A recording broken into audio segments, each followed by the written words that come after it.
Every year, thousands of people vanish from the face of the earth, seemingly without trace. Some are eventually found. Others leave behind clues, answers, and explanations. But then there are cases that defy logic, and with stories so strange, so unimaginable, that decades later, no one can explain what really happened. And sometimes there are no suspects, no evidence, no reason. In today's case, we will be looking at the strange and disturbing story of Leah Roberts. And as always, viewer discretion is advised.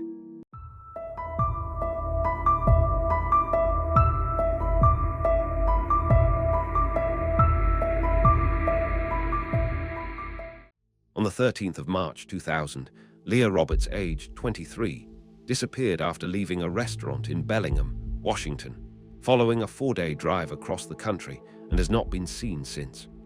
5 days later, on the 18th of March, Leah's Jeep was found wrecked and abandoned at the bottom of an embankment in North Cascades National Park. Years later, investigators determined that the vehicle had been tampered with, suggesting the crash may have been staged. Leah had left Durham unexpectedly, leaving money for rent and a note for her housemate indicating she might return in a few weeks. She had told friends she wanted to travel and was inspired by the author Jack Kerouac. In the years leading up to her disappearance, Leah had experienced the deaths of both parents and survived a serious car accident. She withdrew from North Carolina State University 1 semester before graduation, and her siblings later recalled that she appeared directionless during this period. Her disappearance has also been featured on the shows Unsolved Mysteries and Disappeared, but very few leads have emerged. Leah Roberts was born on the 23rd of July 1976 in Durham, North Carolina. She had a sister, Cara, and a brother, Heath. Leah had begun college at North Carolina State University in nearby Raleigh, majoring in Spanish and anthropology.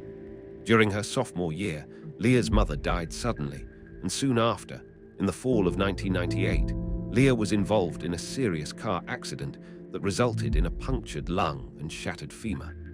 Surgeons implanted a metal rod next to her femur to help it heal. She later told Cara that she felt born again after her recovery. Leah discussed the idea of emulating the novelist Jack Kerouac by taking a trip to the western United States. On the morning of the 9th of March 2000, Leah talked on the phone with Cara about her uncertain plans for the future, and the conversation ended with the understanding that the two would see one another soon. Later that afternoon, Leah and her roommate Nicole had both agreed to babysit together the next day. Nicole had left for work and returned later, at which point she noticed that Leah and her white 1993 Jeep Cherokee were missing. Because Leah had not maintained a consistent schedule since dropping out of school, Nicole was not initially concerned about Leah's absence. The next day, Leah missed the babysitting appointment, and by the end of the 11th of March, Leah had still not been seen, and her friends and family had tried several attempts to contact her. By the 13th of March, Cara reported her sister missing to the Durham Police Department. On the 14th of March, Cara and Nicole searched Leah's room. Many of her clothes and her kitten, Bee, were missing. Cara and Nicole also found a note saying, "I'm not suicidal, I'm the opposite," and included a sketch of the Cheshire Cat's grin.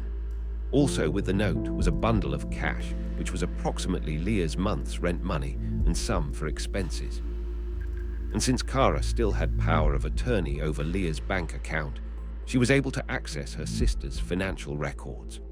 She discovered that Leah had withdrawn several $1,000s on the afternoon of the 9th of March, and that her debit card had been used to pay for a motel room near Memphis, Tennessee. Later transactions were made purchasing fuel and food, their location suggesting that Leah was traveling west along Interstate 40, then north on Interstate 5, after she reached I-40's western end in California. The last activity on Leah's bank account was a fuel purchase shortly after midnight on the morning of the 13th of March in Brooks, Oregon. Police later recovered security camera footage from the petrol station, which showed Leah alone and apparently in good condition. although several times she peered out into the car park while waiting for her transaction to be completed. Early on the morning of the 18th of March 2000, near Bellingham, Washington, a couple jogging along Canyon Creek Road, a side route of the Mount Baker Highway, noticed articles of clothing at the side of the road. Pieces of clothing had been tied to the trees and branches at the roadside, and at the bottom of a steep embankment, the discovery of Leah's severely damaged Jeep was found in the woods, and the police were notified. Based on the path that the car had taken through the trees and the extent of the damage to the vehicle, investigators from the Washington State Patrol determined that the Jeep had been traveling at nearly 40 miles per hour when it went off the road and down the slope. The contents of the vehicle had been thrown around inside, consistent with a multiple rollover. Investigators found no signs of injury to anyone who had been inside the vehicle, such as shatter on the glass or stretching of the seatbelt.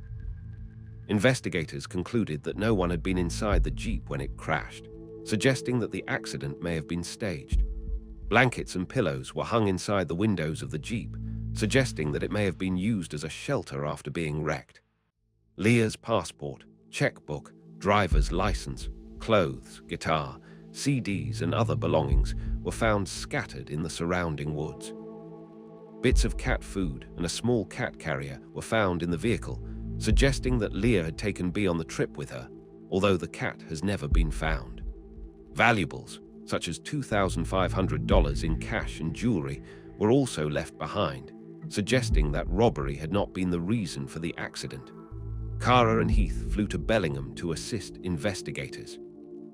They visited the crash site and, with the assistance of the sheriff's office, created a flyer that they posted around the city. They also went into local businesses to ask if business owners and customers had seen Leah. Among her belongings, her siblings found a box of mementos from the trip that established more clearly when she had arrived in Bellingham. A ticket stub from the 13th of March afternoon screening of American Beauty at the theaters in Bellingham's mall. This ticket suggested that Leah may have spent a few hours in the city after arriving at the beginning of the day, following the 5 to 6 hour drive from where she had bought fuel in Oregon. Near the theater was the mall's only sit-down restaurant, where Heath and Cara believed that Leah might have gone for a meal. In the restaurant, police interviews with 2 customers yielded information. Both men indicated that they had met Leah in the restaurant on the 13th of March, where they had sat on each side of her at the restaurant's counter.